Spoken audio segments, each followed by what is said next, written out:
Assalomu alaykum aziz yurtdoshlar, qadrli kuzatuvchilar. Katyol ishqi bozori. Hozir mana Samarqanddan ikkita katyol zakaz qilishgan. Hozir bu zakazlarimiz katyolda afzalligi nimani hisobiga tejamkorroq bo'ladi? Qishki kunida 20 kilogacha ko'miringiz tejab beradi.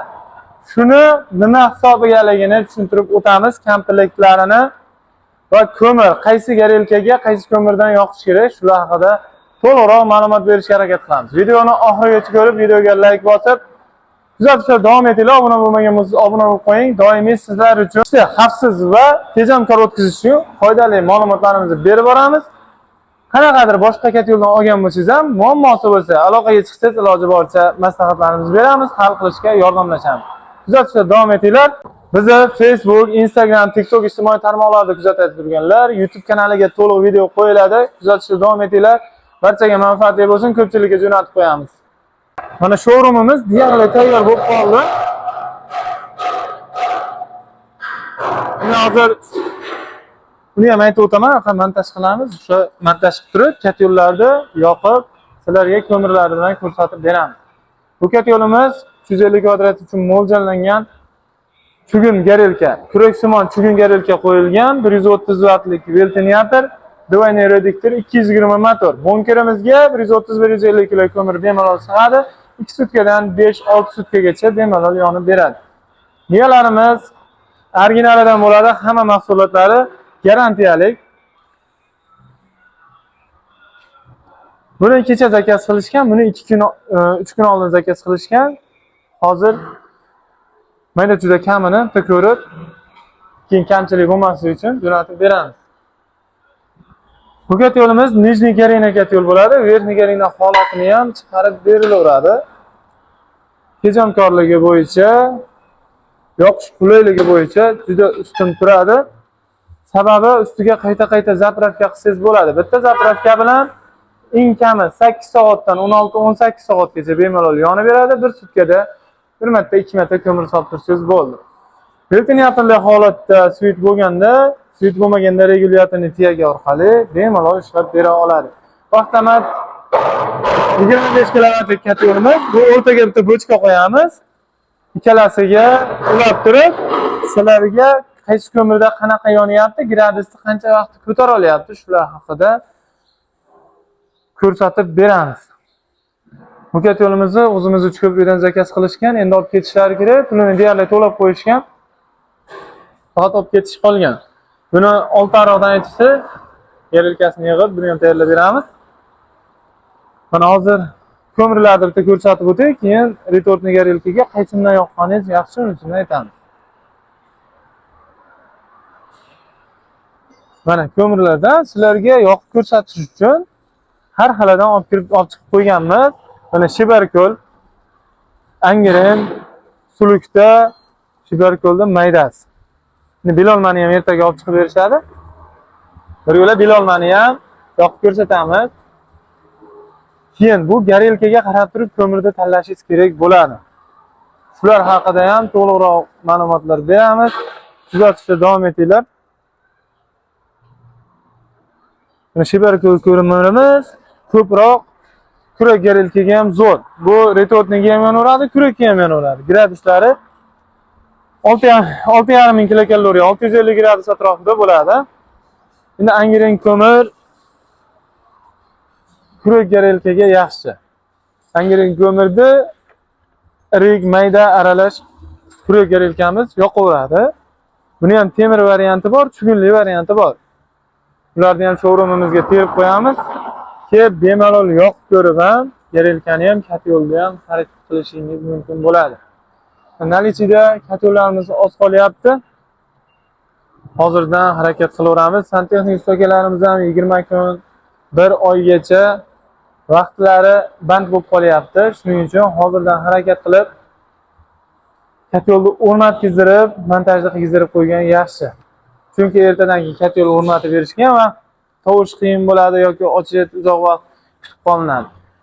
Bunda retortni garelkamizga angren ko'mir nima uchun bo'lmaydi? Angren ko'mirda asosan hokasi retort nigarilkamizga bo'lmaydi. Chunki pastdan qaynab chiqqanda ichkarida probka bo'lish holati bo'ladi. Mana ozgina joy bor xolos. Keyin tuxumdagi daqa irik ko'mirlarga qiynaladi. Shuning uchun retort nigarilkani standart ko'mir yoqaman deganlar yoqsa bo'ladi bemalol. Kurak garelkani bo'lsa, angren ko'mir, keyin shilak bo'lishi kamroq bo'lgan ko'mirlarga yaxshi bo'ladi kurak-simon garelkamiz. Hozir ikkalasi ham kurak-simon garelkada bo'lgan chugun variantida. Endi chugun variant bo'lganligining foydasi, chugunda eshilish holati kuzatilmaydi. Keyin cho'q tutirish vaqti jicha uzoqroq turadi. Temirda 2 soat, 3 soat bo'lsa, unda 4-5 soatgacha bemalol svet o'chgan holatda ham cho'q turadi. Bunker tarafga o'tib ketib qolmaydi. Bu xavfsizliklari inobatga olingan. Mana hozir uni ham bizdan kat yo'l olmagan yoki eski kat yo'l yoki o'zlari kat yo'l yasab olganlar uchun ham maslahat berib ketamiz. Qanday? Mana hozir bunkeriga betga rezinka qo'yilmagan. Shu rezinka qo'yilmagan holatda siz bunkerda yovib qo'yganingiz bilan havo bu yerdan aylanadi.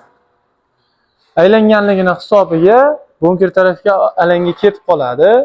Keyin orqaga xuddi shunday bunkerning orqasiga ventilyatorga ulab qo'yish kerak. O'shanda ichkaridagi bosim bir xil bo'lib turib, o't ketish holatlari kuzatilmaydi. Yana bir holat, ko'mir surish va to'xtash vaqtini to'g'ri regirovka qilish kerak. Bu bo'yicha darslik qilib qo'yganmiz. Ishlatishlarni to'liq miyani, xuddi shunday aqlli miyalarda o'sha videodan ko'rib ham ishlatib olsangiz bo'ladi. Buni ham agar kommentariyada plyus qoldiringlar, kimga qiziq bo'lsa tashlab berishimiz mumkin. Ijtimoiy tarmoqlarga joylaymiz. Mana bu kat yo'limiz 20 kilovatlik avtomat kat yo'limiz, garelkamiz. Shu chugun garelkadan qo'yilgan.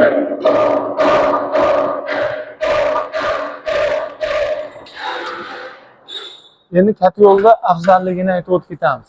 Asosan 20 kilovatlik joylarga kitob kat yo'l bo'ladigan bo'lsa 50 kilo, 60 kilo rasxod qiladi.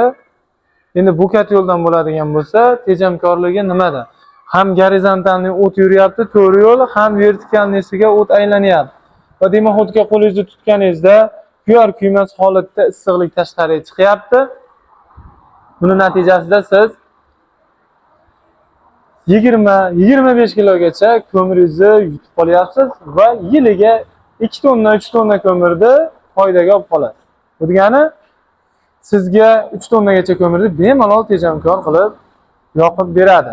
Xavfsizliklari hamma taraflama javob beriladi. 5 atmosfera bosimigacha tekshirib beramiz. 4-4,5 darajagacha bexijolat tekshirib beramiz. Endi kvadratiga qarab bu narsa o'zgaradi.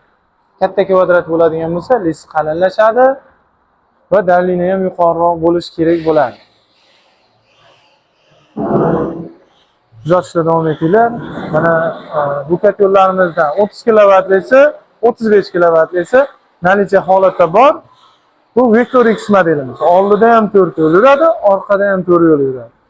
Bu razi 50% gacha sizga tejamkor bo'lib ishlab beradi. 100 kilo yoqadigan joyingizga bo'lgani 50 kilo ko'mir yoqib vaqtdan chiqadi. Bu nijniy garina kat yo'llarimiz.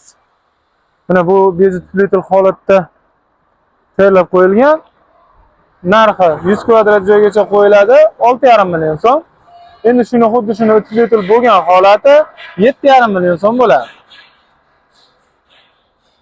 Arzonroq variantda deganlar uchun bu ham bo'laveradi. Ichkariga qo'yaman. Issiqlik, mayli xona ham ozgina isitib turadi, yo hammomga yo'langan holatda shunaqa deydiganlarga bu variant ham bo'ladi. Yonishlari juda qulay bo'ladi. Mana ichkaridagi chugunlari xuddi zavodskoydagi bo'ladi. Qimillatganingizda ichagini mana orqa ochiladi va kullari to'kiladi. Buni qulayligi pastdan yonganligi, ustiga qayta-qayta zapravka qilaveradi. Siz 2 soatda ko'mirim tugab qolyapti, keyin har 2 soatda ko'mir solyapman degan muammo kuzatilmaydi. Eng kamida 8 soat bo'lmasa 16, 18, 20 soatgacha bemalol bu kat yo'llarimiz avtomatik ravishda ishlab bera oladi. Qo'l avtomatligi har 12 soat, 15 soatda o'ziz ko'mir solganligingiz uchun po'latlanadi deyiladi. Lekin bu kat yo'llar ham yoqishlarga qulay. O'tin, ko'mir, tezak, angren ko'mirda hokkasigacha bemalol yoqib beradi. Keraklarda aytib o'tdim, kat yo'lda tejamkorligini aytib o'tdim. Ko'mirlarimizni yonishlarini, qancha vaqtda gradus ko'taradi, bir-biridan farqi, kilokaloriyalari, narxlari hammasini video qilamiz va sizlarga taqdim qilamiz. Kuzatishda davom etinglar.